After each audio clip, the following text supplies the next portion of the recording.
Are we expecting empty shelves? Oh my God, we've got to do this energy transition and then do it really fast. I actually didn't hear about that. Exactly. America is like our soon-to-be ex. We just have to go to therapy together. Who actually will get rich from that situation? If your economy is in trouble, you don't have job security, you don't have physical security. Pearl Harbor, by the way, guys, why are you all searching Pearl Harbor? If your economy is in trouble, as Ukrainians know, you cannot grow your economy. You don't have job security, you don't have physical security, you don't have all of that stuff. What I was thinking about is about India specifically, as I read that because of the conflict, there was over 6 million tons blocked, correct me if I'm wrong, of the rice. To me, it sounds like a potential big food crisis. We saw very similar with the grain when it was a situation with Ukraine, where Ukraine, one of the biggest exporter for Africa on grain. Now we have the same situation with India, who is one of the biggest exporter for rice. So what are you saying on the food security? It's a big problem. So you saw this with Ukraine as well, when ships had to go through very different routes. The insurance, first of all, the insurance premium on the shipping went skyrocketingly high, which made every grain of wheat on the ships from Ukraine very, very expensive. Same situation for rice, for example. That long route that they have to do now from India to southern tip of Africa and then coming back up instead of going through the Suez Canal, for example, that's going to cause a problem. That's going to make everything far more expensive. But there's a secondary, bigger problem that the food agency in the agency that looks at food situations and food security around the world has kind of pointed out. And it's a very valid one. It's like nitrogen. People are ignoring this. I don't know why. Because what? I actually didn't hear about this anything. What is this about? So nitrogen is one of the byproducts of creating natural gas. And nitrogen is used to make urea. Urea is your basic fertilizer that goes into every farming community across the world. So think about it. If people are doing spring planting, which is now, anywhere on the planet, they need fertilizer. If you can't get the urea, you can't fertilize, so you can't plant, which means down the road, you're going to get, if you plant it without that urea, you're going to get a lower yield. So you're going to have a shortage from this particular planting. If this goes on for the summer planting gets affected. So remember this, it's got a knock-on effect on farming communities, whether they're in the US, whether they're in Asia, or whether they're in Africa or Europe. Anywhere you go, fertilizer is key to create that volume. So you and I are going to be hungry, Nina. Are we expecting empty shelves? That's what you're saying. I don't think it'll be empty shelves, but you just won't have enough of the product to go around. So say, for example, if fertilizer helps you grow plants that produce more, you're going to have fewer tomatoes, you're going to have fewer everything. So everything's going to be fewer and more expensive. So again, that contributes back to your wallet. So it's going to cost you more. It's going to be difficult to get. So you know what? We need to get prepared for that. If you think about where is the money in the situation, who actually will get rich from that situation? Is there anyone particular? If you think from the global power, etc. I'm not talking about countries, but I'm talking overall. Like, is there any scenario where this scenario not only gonna hurt people, but actually make some people rich? Good God, yes. Take a look at who's shorting the markets and kind of follow the money. I'm not gonna point fingers, but if you even dabble in the markets, you kind of know, right? So some people are buying tech stocks and then they'll short it. It's literally at some point, figure out which stocks are moving and then you'll know exactly how to follow the money. That's always my advice. Don't believe what you see on TikTok. Follow the money. I mean, to be honest, it feels like it's very hard to believe to anything in our world. It somehow feels like this bad movie Don't Look Up with a mix of Fallout. And then we all moving to bunkers and raising the grains there and having 57 bunkers not even connected to each other, and people will not know why they're even living in those bunkers,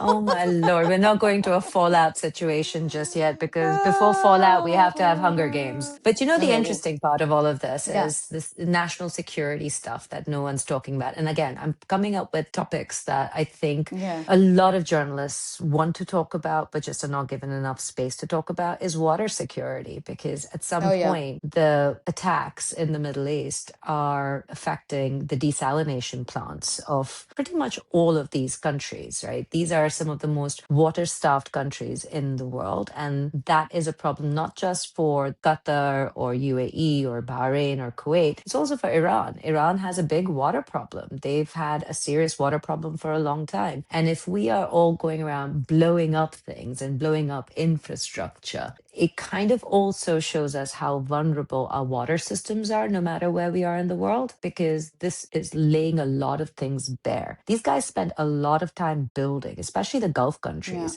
building the desalination plants to make sure that they were really good about their water, because they don't have it. It's part of their national security agenda. And a couple of drones can destroy it. We've got to think really hard, because guess what, we in the West, or some places in the East, which do have water, have a big issue with? All of your data centers that require so much water. Imagine how vulnerable that water is. That means your AI is vulnerable, right? So I don't know. What do you think about that? What do you think about that? No, but exactly. That's again all interconnected. When we're talking about water, it's not about water for us to drink to survive, but it's water as well for manufacturing, and water as well for medicine. It's water for anything in our life, because like water is the main resource of the life. So what I'm thinking about that, I mean, I don't know. I mean, maybe I'm paranoid. You're Ukrainian. You're allowed to be paranoid. Yeah, exactly. For all the global leaders, they have the smartest people in economy who are working for them. There is a research institutes, there is like all those economists, etc. If you and me are able to understand these consequences and really like break them down, what does it mean for ordinary person, right? Who is not into politics? Obviously, they are able to figure out it's true, right? I mean, correct me if I'm wrong, but I would expect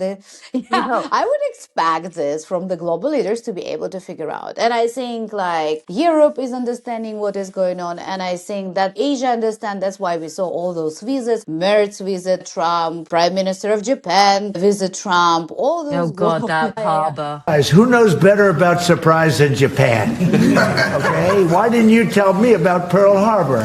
Pearl Harbor. By the way, guys, why are you all searching Pearl Harbor? Come on, I hope you all guys know what is Pearl Harbor is. So anyway, but we saw all the stand-up show, for the last couple weeks. I mean, honestly, if I will find for our listeners, I will put you right now this very funny video of like all those leaders asking some questions, and some funny stand-up is happening on another side. Anyway, so all of them are able to understand it and project that. And then if that's the case, why then this motherfucker situation is even happening? Why all this operation even happening? Why it's putting all humanity under those like huge risk? And if that very well thought through, the only answer to all of that could be that it's need to be done in order to create those particular situation. And the reason to create this particular situation, because one economy of one country need to become richer, and another economy of another country need to become weaker. I don't know. That's how it's like really feels to me, looks to me, and sounds to me. But as I said, I'm paranoid. Looks like a duck and it quacks like a duck, and I'm gonna leave it there. Yeah, we want you as well share what you feel, what you think. Are we paranoid? The question is. Or are you on the same page with us? And probably the bigger questions that we should ask ourselves, what can we do in that situation? Can we? Maybe it's me being paranoid, but I'm not only paranoid, I'm postpartum. By the way, that's the explanation first. But as well, I'm super worried because I've literally recently got my electricity bill, and I feel it will continue to grow. How is it going on in UK for? I mean, I live in Germany, so it's already depressing here enough. But now with all this pricing and the bills and everything, I don't know, it feels like a huge crisis is coming on the energy here. How is it in UK, Matrine? What do you think about all the situation in Europe? It's going to get bad. We've been through this before. We went through it with the Ukraine war. Remember when we were completely dependent on Russian gas in Europe? And then we were like, oh my God, we've got to do this energy transition and then do it really fast. Basically, what's happened in that energy transition, because transition people means it takes a while to get to green. That's why we call it a transition, no matter what politicians tell you. It takes a few decades. In the meantime, we moved from Russian gas to American gas. I wanted to say drum roll. The American American gas. gas. We have about 58% of LNG, liquefied natural gas, let me keep saying this, coming in from the United States at this point. Qatar is So, the other bit. So imagine if Qatar cut off, we get more and more dependent on LNG from, drumroll US. please. So US. we Exactly. shift from in Europe, we shift from a dependence on Russia to a complete dependence on the United States, which is a question for our leadership. Like, do we want to be dependent? Who controls the Exactly. pricing? Because the pricing is going up. Yes, we're not going to feel it yet. You're going to start seeing it in the next cycle. And the question is, Yeah. depending on how long this war lasts, we'll then start seeing it in the heating bills. The electricity bill, less so, because we do have wind and solar in Europe. But guess what? That's in trouble as well, Nina, because when you have higher fuel prices, you have higher feedstock, insurance, freight, all of those solar panels that come So, in from China and all the exactly. batteries that are coming in from China And and drum all the rolls. semiconductors coming in from China. I know. I Mucho know. money. I So know. your Right? green energy is Exactly. going to get expensive as well So, because somebody is blocking the route. yeah. And I wanted to say that I just, in the morning, I saw this interesting video talking about how Greece is becoming the biggest hub for importing basically liquid gas of US into Europe. And it was very interesting, not only because it was Greece, right, that is now economy is continue after big recession is starting to grow, but as well, that was exactly that point that Greece is the best equipped for LNG, for basically this liquid gas transition to the Europe. And a lot of American companies recently entered the Greece economy and start to establish their big offices, for example, like Chevron, for example, like a couple other companies. And that again brought me to the thought, okay, so what are we actually having on our plate? From one side, we have all this huge crisis where the Europe is pretty weak and dependent in every single category, in security, in tax, in food, and including water as well, in energy. So creating this picture, we were depending a lot on some points from Russia. Now we depend on the most points from US. The ideal situation where no one is depending on no one, right? So that everyone is collaborating. We're living in this utopia, right? This is how it's called, the perfect world, utopia. I don't know.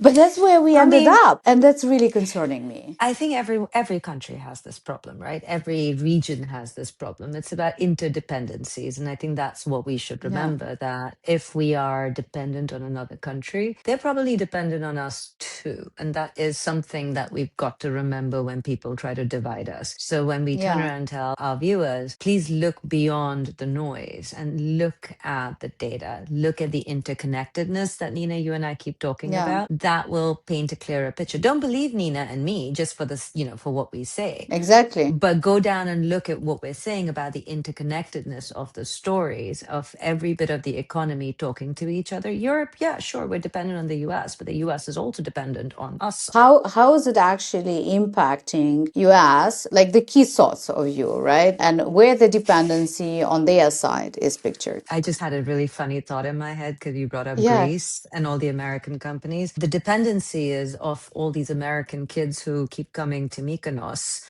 Imagine if they can't come here anymore. Oh my God, we would be so sad. But no, jokes aside, like as long as, all the American companies put their bases in Mykonos and Paros and stay there and don't Yeah. spread out to the rest of the islands, our Greek holidays are safe in Europe. But dependencies are there. We provide them bases. They can't fly to a lot of the countries they want to and control because these are NATO bases for sure, but they're German bases, they are Dutch bases, they're British bases. It's a partnership. That's what NATO is. It's an alliance, right?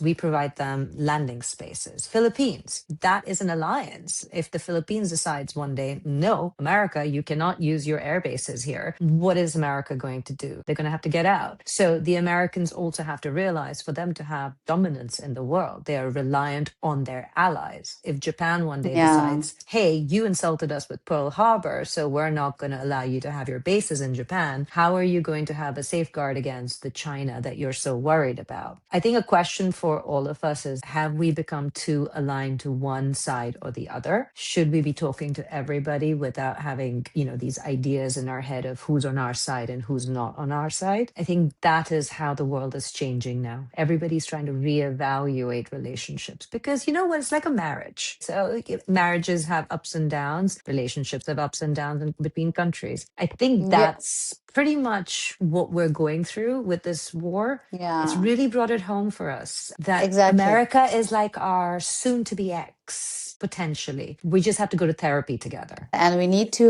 rethink how we building our family conversation. Is that the conversation that we really want to continue? We don't want to sound like a two drama queens, but we really want to bring your thoughts here together with us and like really be involved in that discussion because it is very important right now.